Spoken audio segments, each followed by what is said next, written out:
and hit the recorder. Okay, hi everybody. I'm Judy, for anyone who doesn't know, and I'm starting us off. I'm alone here, so bear with me for technical issues. I can't have you see me and the table at the same time, so we'll start. I'll do the best I can. So I want to show you, I've got a set up here with just Rosh Hashanah the way it should be on every table for Kiddush and motzi and honey and apples and just a variety of honeys and date honey, which is the real honey in the Torah, not bees honey, and the ingredients of my dishes. So what I'm doing, I always feel you should eat the seasons because that's the food, that's the produce that's at the peak of ripeness for that season. And in San Diego, Rosh Hashanah is always during hot weather. It's still summertime here. So to me, to eat traditional Eastern European heavy hot food is not so appetizing. So I look for doing things lighter and fresh feeling in the hot weather.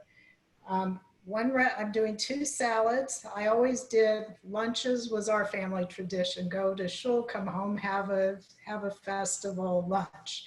So I would do a cold poached chicken breast on one day with a drizzle of something sweet and garnished pretty, and fish the next day, and a lot of salads. So I'm doing a salad out of our former member Belle Kleinberg's daughter's cookbook. Her daughter lives in Israel and she published a pomegranate cookbook.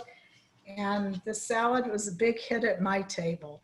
So it's the parsley with feta, almonds, and pomegranates. So in the interest of time, I have already put the salad essentially in the bowl, the parsley, the slivered almonds, pomegranates, which I seeded from a pomegranate, and feta cheese. One thing I'll say that I've found from experience, the parsley should be Italian parsley. That's the only kind I buy anyway. And it's more lettucey. I like to find the leaves that are larger. And in order to make it easier to eat the salad and serving, where you see there's usually 3 branches of leaves, I break it off so that those become separate, like lettuce leaves. And that just makes it easier for everyone. So I've already made my pomegranate vinaigrette. This just gets drizzled on top lightly. And then a light toss. Everything's in it already. And I don't know if this can be seen. Let me see. So, and then it's probably pretty to just drizzle a little, garnish a little more with some fresh pomegranates.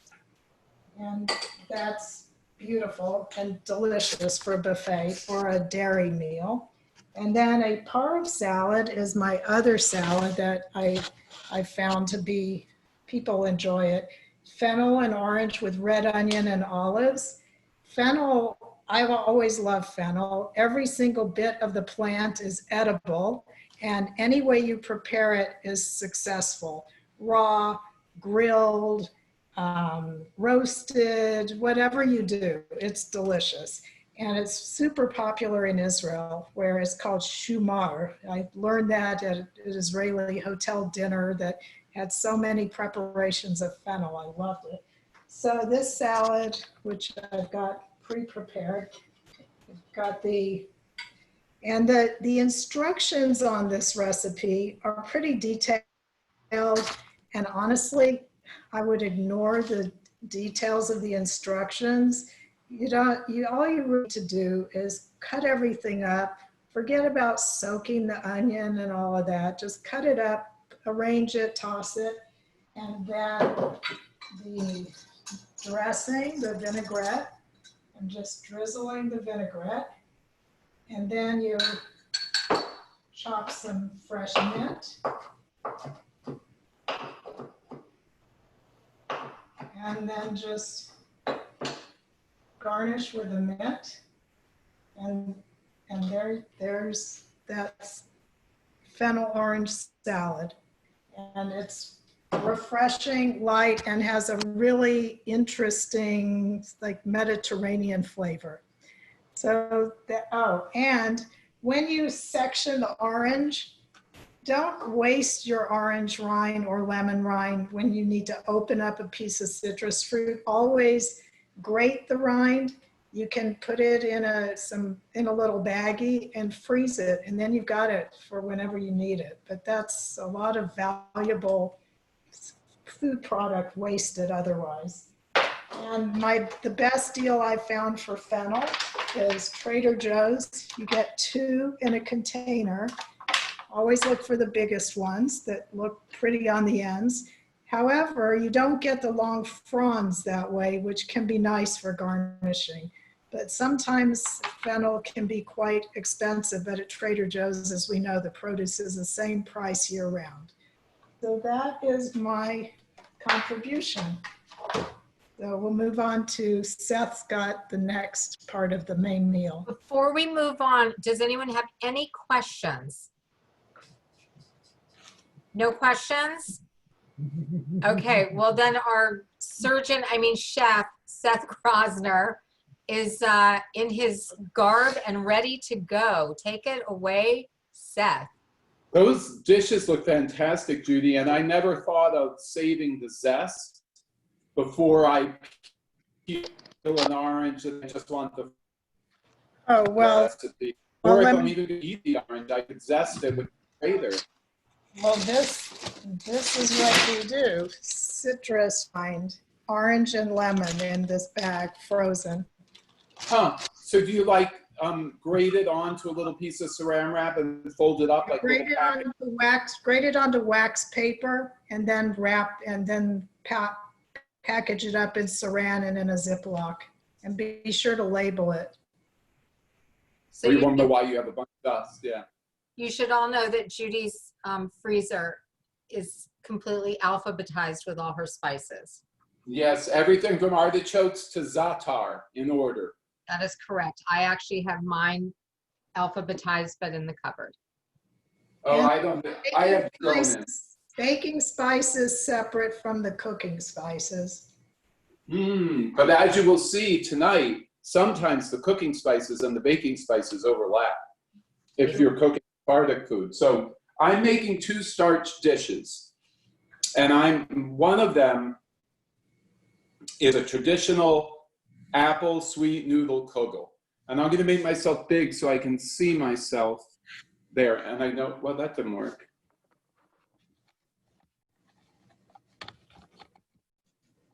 Because I'm doing it twice. Then I can see what you're seeing. Everyone loves Ashkenazic kugel. It's not light, unlike Judy Rosenthal's dishes. It's about as heavy as lead. But I'm making one with a little bit of a twist that I've added a couple of my own ideas to. I'm going to show you how to make it. Everything's ready. I already boiled the noodles, so they're ready. So what you do is you're going to take your boiled noodles and you're going to mix all the stuff together. And I'm going to get my cheat sheet ready to go. What you want to do is, this is an empty bowl. I'm going to put all the stuff in the bowl to get it ready for the noodles. So you need 6 eggs. This is all on the website.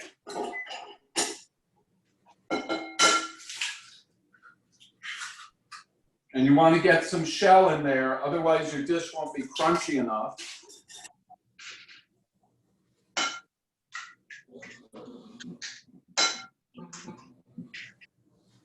There's a question if you can crack an egg with one hand successfully, Dr. Krosner. Yeah. I just was doing that, but I did get a couple little pieces of shell in. So it depends what the definition of successful is. Who asked that? What smart ass? A doctoral candidate. 3 tablespoons of oil. Doesn't matter what kind. I'm very partial to the flavor of olive oil. 3/4 cup of sugar. It can be regular white sugar, but if you want an extra caramelized flavor, I made about 1/3 of this 3/4 cups brown sugar. Then we shut off our oven.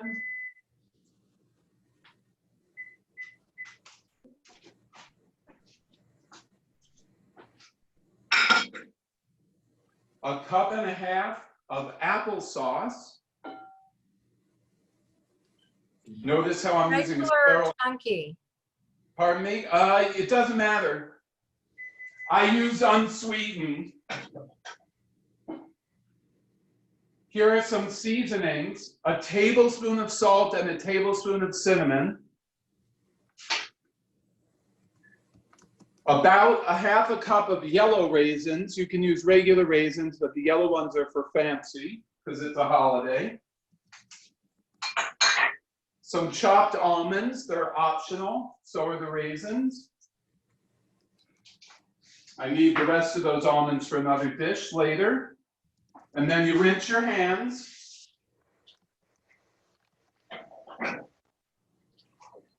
And you just want to mix all this together. Doesn't have to be perfect. But you want it, you don't want clumps of cinnamon or anything. And then you take your noodles that you've already cooked and rinsed and cooled off. You don't want to put in, I'm sorry, I forgot, some chopped apple.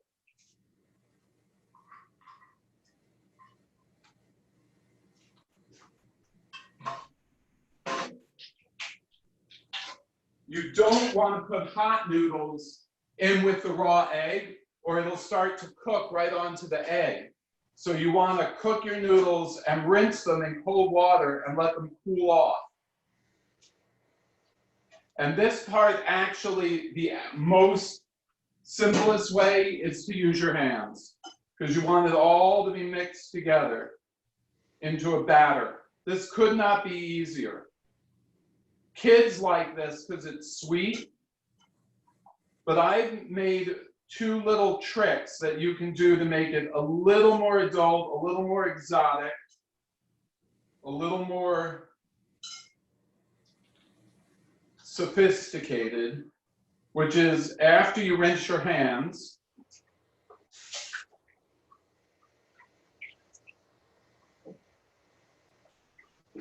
I spice it up with a little black pepper.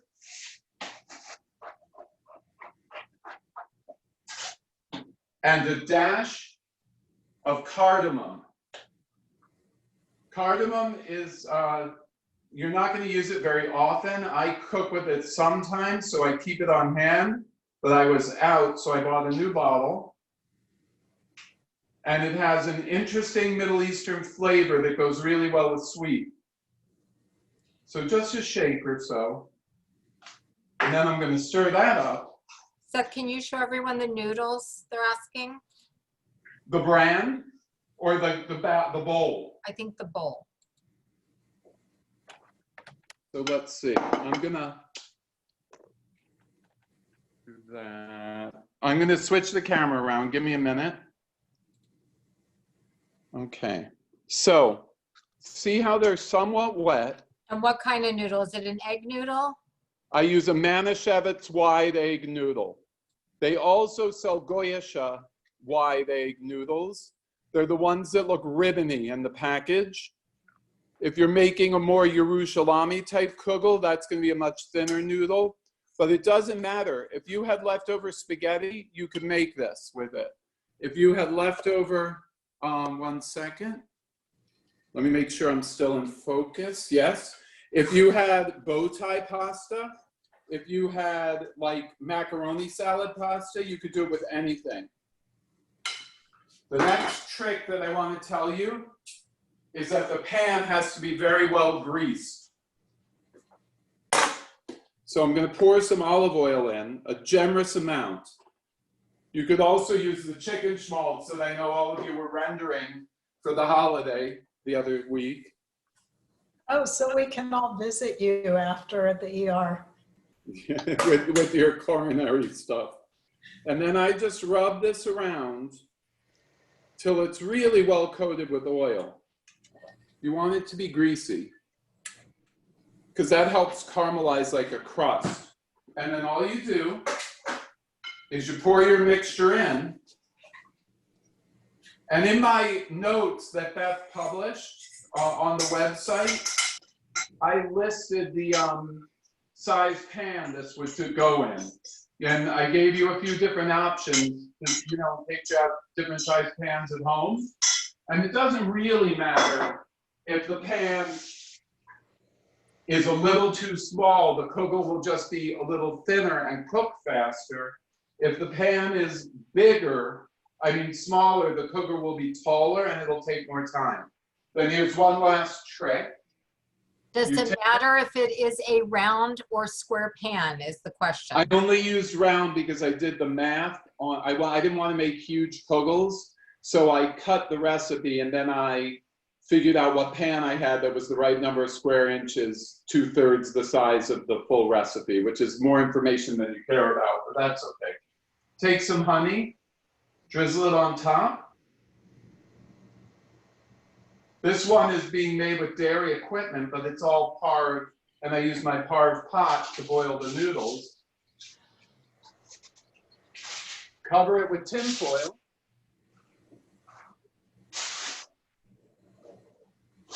Flip it in the oven. Set your timer for 40 minutes so you remember. Because in 40 minutes, am I on camera? In 40 minutes, you're going to uncover it for 10 minutes. And then, after you've uncovered it for 10 minutes, it comes out of your meat oven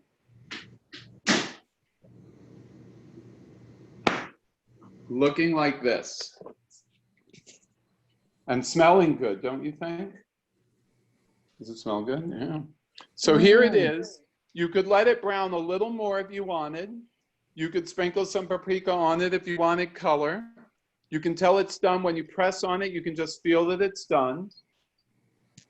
Now I'm changing back to the full view.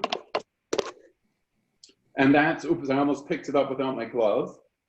And that's one noodle kugel, and the one I just put in the oven, I'm going to freeze them both, and then I'll have one for Rosh Hashanah and one for Sukkot. So, because I wanted to be able to pull it out of the oven done, because that's what they do on TV. So that was my plan. All right. Now the next dish is not Ashkenazic. It's lighter. It's got a lot more Middle Eastern flavors. It's also a starch side dish. You take your nice glass bowl. Doesn't have to be glass. And you take your couscous that you've already made according to the package directions. And I made mine a little while ago, so it's a little clumpy, but it's made, and I'm going to have to break it apart with my fingers. You put that in.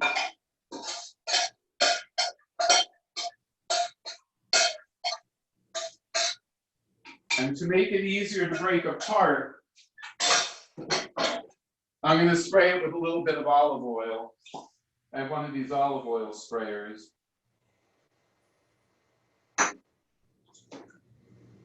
And I'm just going to break it apart with my fingers so it's, not big clumps, because, it's going to be for the company that none of us can have.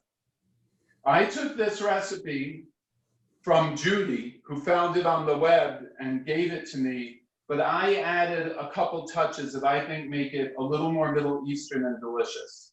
So there's your couscous. In it goes some chopped up fresh herbs, rosemary from my garden, some fresh thyme from my garden, and some parsley from the grocery store. And that goes in there. A diced green apple, and if you're chopping up the apple in advance, you can squeeze a little lemon juice on it so it doesn't brown. This was chopped before we started tonight. The rest of the chopped almonds that you didn't put in the kugel, and some dried cranberries. Some dried cranberries. And your hands have olive oil on them, so they're hard to open. Doesn't have to be a ton. And the measurements in the recipe, Wait, we can't understand you. Doesn't matter. No, done too. Can you say that Sorry. again? A recipe like this. A recipe like this, you don't have to be so exact with your measurements. I cut up some green pepper to add crunch. That's not in the original recipe. And I also put in some chopped green scallions for a little more adult flavor. Can you address a question from some nearly 5-year-olds? Yes. They'd like to know why pigs aren't kosher, but they can eat kugel. Why what is kosher? Why pigs aren't kosher, but they can eat kugel. Zev and Elijah would like to know. Because kugel's not made of pigs. You can be a pig and eat a lot of it, but it's still kosher because it's not made from a pig. Perfect. All right, so those are all my ingredients, and I'm going to mix them up. But here are my tweaks. Turmeric, Middle Eastern spice, beautiful, beautiful yellow color, generous shake or so. And the secret ingredient to savory Middle Eastern dishes from the Mediterranean is a tiny bit of cinnamon. You won't know you're eating cinnamon if you use a teeny tiny bit. You'll just know it tastes exotic and really, really interesting. So let's stir all that up. That turmeric is going to give a beautiful yellow color as the salad sits for a little while in the vinaigrette. Oh my gosh, it smells so good.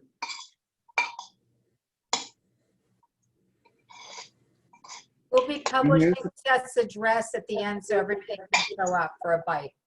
They could go from house to house. We'll have salad by Judy. You can come have a heavy starch by me, and then you can walk to your place. What am I looking for? The stuff to make the dressing. The dressing is made of a 1/4 cup of apple cider vinegar,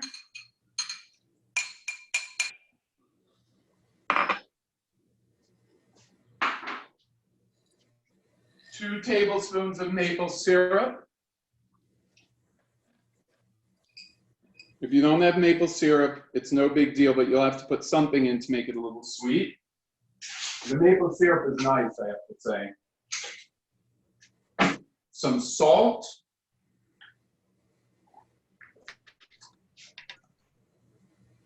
Otherwise, it's too sweet. And you want to stir that together. And then I'm going to show you how to drizzle and whisk. It's not hard. You're going to want about 1/3 cup of olive oil total. Let me know when you have a picture of it. Let's get this out the way. I'm going to move that right into the eye line. Just a thin stream of olive oil.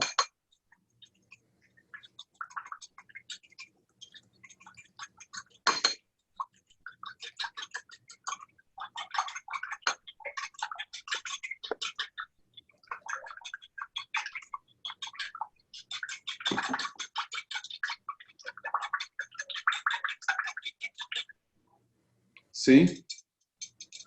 Now I'm going to taste it and not put the fork back in. Tastes good. It's a little bit sour. I'm not going to use all of it because I didn't make a full recipe of couscous.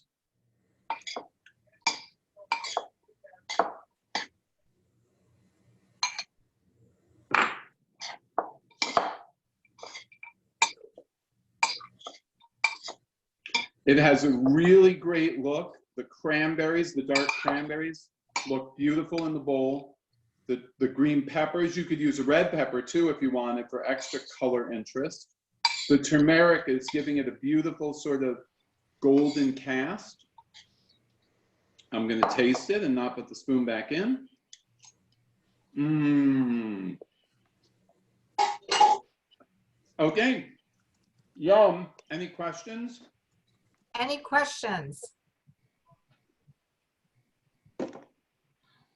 We're good. All right, good. I can't Actually, Sue Hermes would like to know which Mhm. type of couscous do you use? I bought Israeli couscous. I'm so glad you asked that, Sue. It has to be Israeli couscous. Do I have 1 minute for a brief history lesson since it's only 7:30, Beth? Yes. Israeli couscous is not a grain. Couscous, like the Middle Eastern Arabs make, the fine one that's more like meal, like polenta, a little bit. That's actually a grain, it's made of a wheat, a type of wheat, not its own grain, Judy, but it's a wheat product, and they sort of toast it and process it. But Israeli couscous is a pasta, an actual pasta. It's cooked, it's pieces of dough that were chopped up. When Israel was being founded, it was the period of austerity. They had no money at all. And these Sephardic refugees who were coming needed rice. It was their staple. They ate it at almost every meal, and it was really expensive to import. And Israel didn't have enough water for really good rice farming.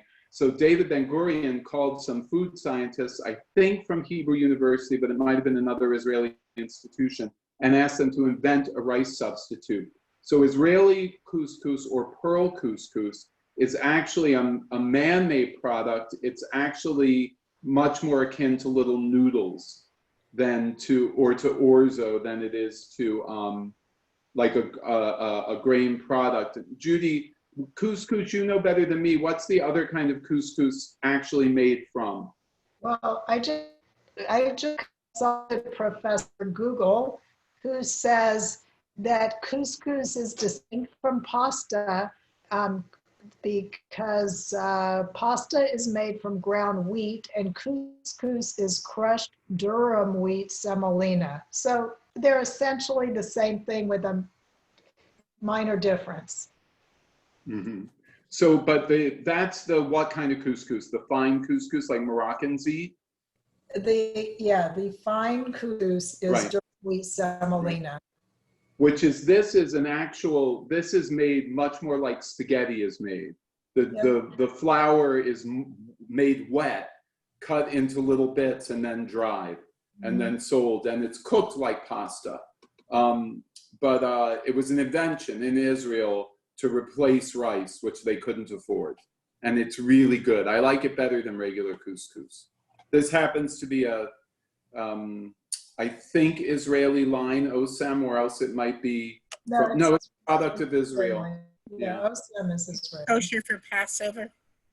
No, au contraire. Good try. It is not kosher for Passover. If only it were kosher for Passover. The closest you can get is quinoa, and it's not the same thing. All right, I turned it over to the dessert. I'm going to mute. Okay. Hi, everyone. I hope everyone's having a caramelized apple honey cake. It's a recipe that Beth gave me a couple of years ago. I guess it was from a crazy Israeli chef, from what I've heard. And it's a simple, easy recipe. You know, the process looks hard, but there's no creaming.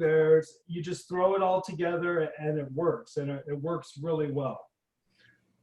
First of all, it's Granny Smith apples, and you need to cut them into, they say quarter pieces. So I'm going to peel it. I'm going to show you how I'm doing it. I'm just peeling around like this, taking off the skin as I go.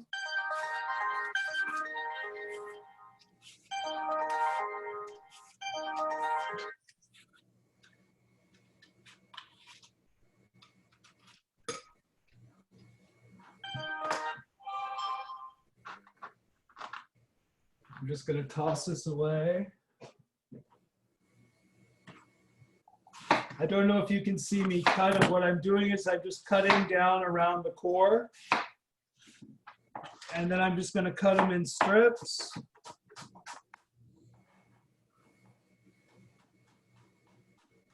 I guess probably from this angle, you probably can't see. I could probably switch can see hands, it. but I don't want to do that. I don't want to cut myself tonight. So Seth had talked about before putting apples and lemon. I cut these apples before and I put them in lemon. So I'm just gonna, it's just do it kind of rough. There's really no rhyme, it doesn't have to be perfect. It's gonna be cooked inside the cake and it's gonna be on top of the cake.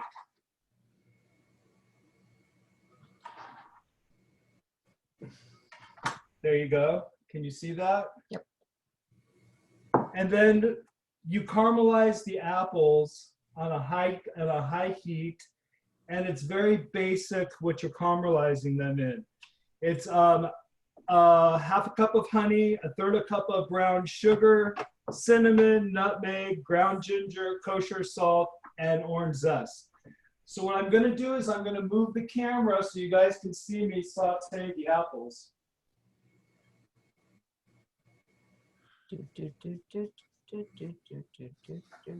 Pretty good, huh? Let's look later. You're good. There we go. Okay. Now this is how quick it is. I discovered last night when I was making the cake that it works best just toss everything in. Apples in. The brown sugar, the seasonings, the orange zest. And I noticed yesterday that put the honey in last.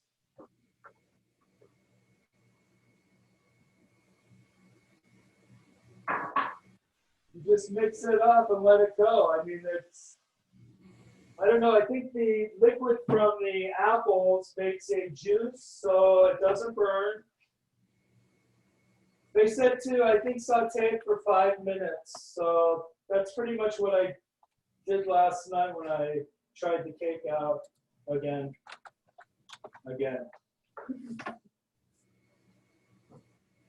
So, There's a question. Any grease in the pan? none at all. Nothing. The pan is seasoned already. It's a cast iron pan that I have, so it's already seasoned. Nothing. So I'm going to bring it all the way up to high. Ross, the question is, do you think it's best in a cast iron? I don't know. I think I like my cast iron. I have other pans too. I have stainless steel pans, and it's your choice. I like my cast iron pans. I've made it in just a normal metal pan, so it can be either way, whatever you prefer. Okay, I'm gonna let this go now.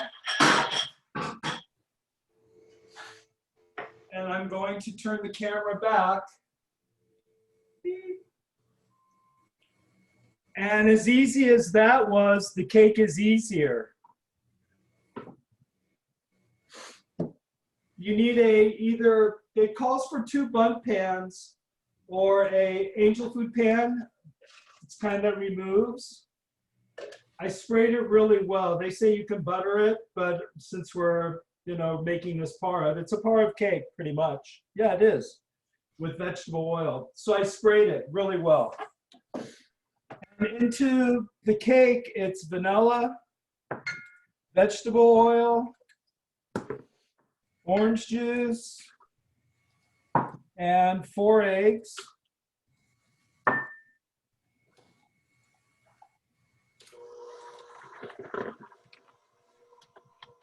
And I'm just going to mix this up a little bit. The hand mixer helps. You don't have to bring out the big KitchenAid. And in here is the baking powder, the sugar, salt, and the flour.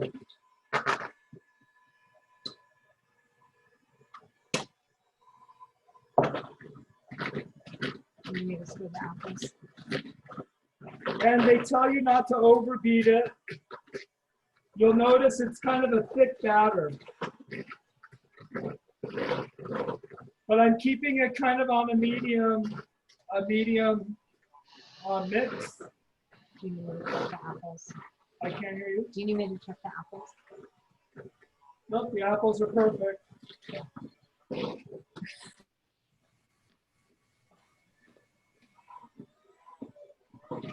Do you use flour by gram weight? By gram weight? Right. No. We use it by cup.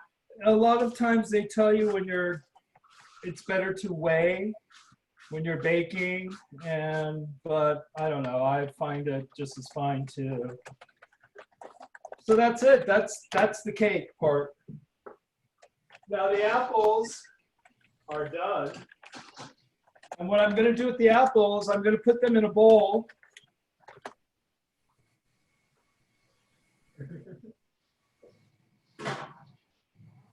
Sorry for going out of the screen. I'm just gonna put them right in. Ooh.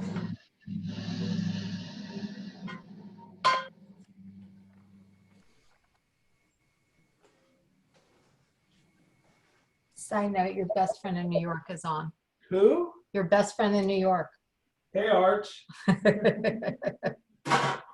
So it tells you to cool the apples down, but I'm not going to. I'm going to just proceed. I don't think it's going to be an issue.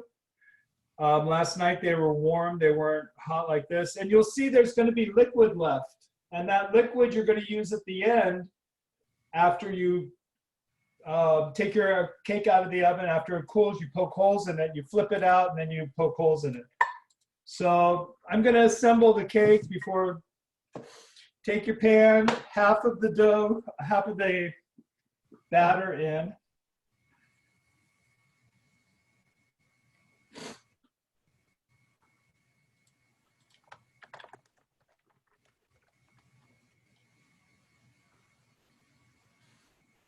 That's it.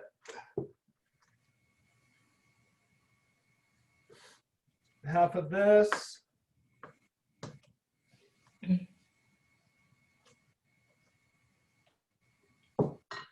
Oh, chopped pecans.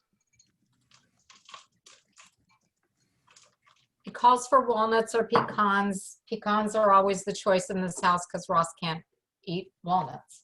There you go. I suppose you could even use almonds if that's all you had on hand. You know, you could probably use any kinds of fruit in it too if you wanted. I mean, Oh, you mean like make it with peaches instead of apples? Right, Sure. but since it's the holiday and, you know, it's a honey apple cake. But we're Southern too, so we have to do pecans. Right, there you go. Have to have that Southern thing going on.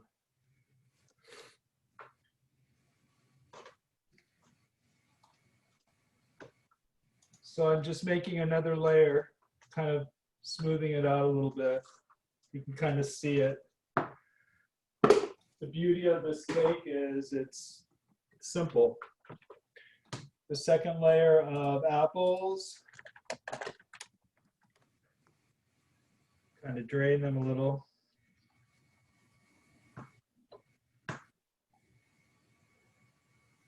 Kind of put them around. Beautiful.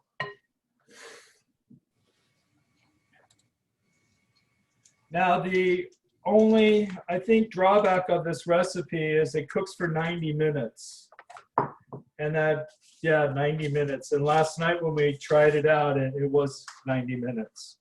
They tell you to put foil over it if you think it's going to burn or if it starts getting too brown. They tell you to put it on a sheet pan too, and I think the reason why is it tends to leak sometimes from the bottom.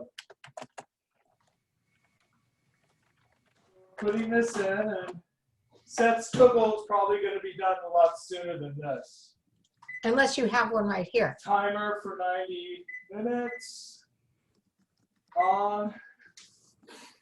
But with the beauty of, you know, being able to make it, here's the cake, the finished product. You cool it, you take it out of the pan. Wait, can you tilt it a little so people can see the top? Can you see the top? There you go.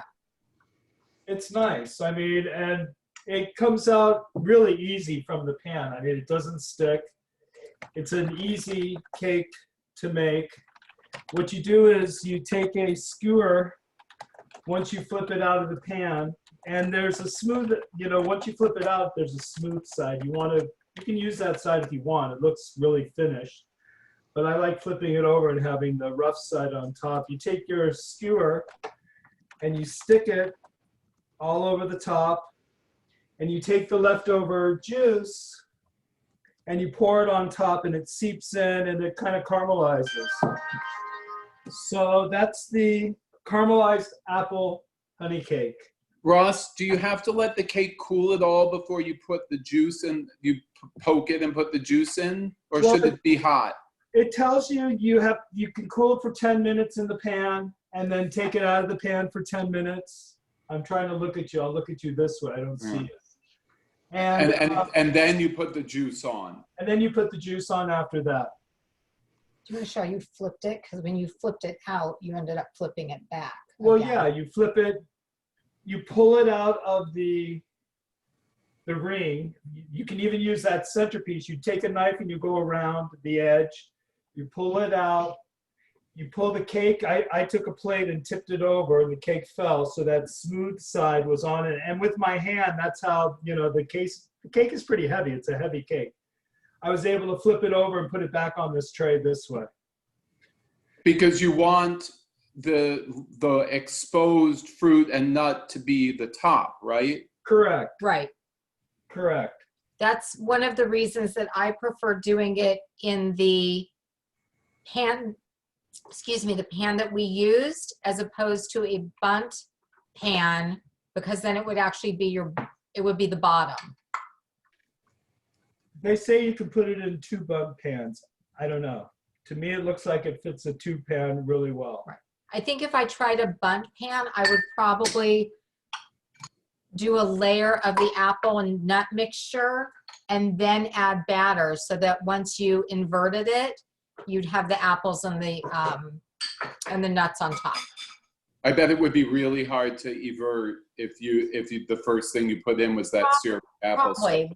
I have never done it in a bundt. I like it like this. I think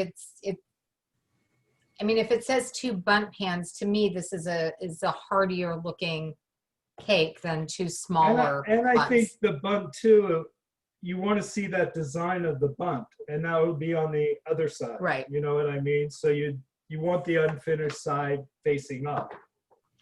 So, but either way, it works well. So we now have 2 cakes in the house, or we will in an hour and a half.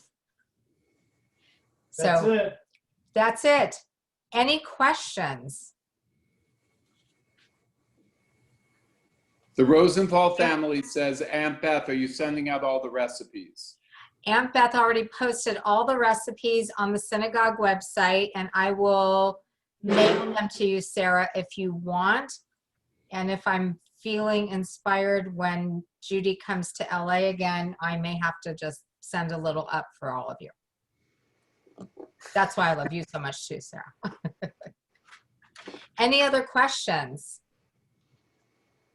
No other questions. Okay, truly everything that was done tonight is easy. I know people always say, yeah, you say it's easy, but it's not easy. It is easy.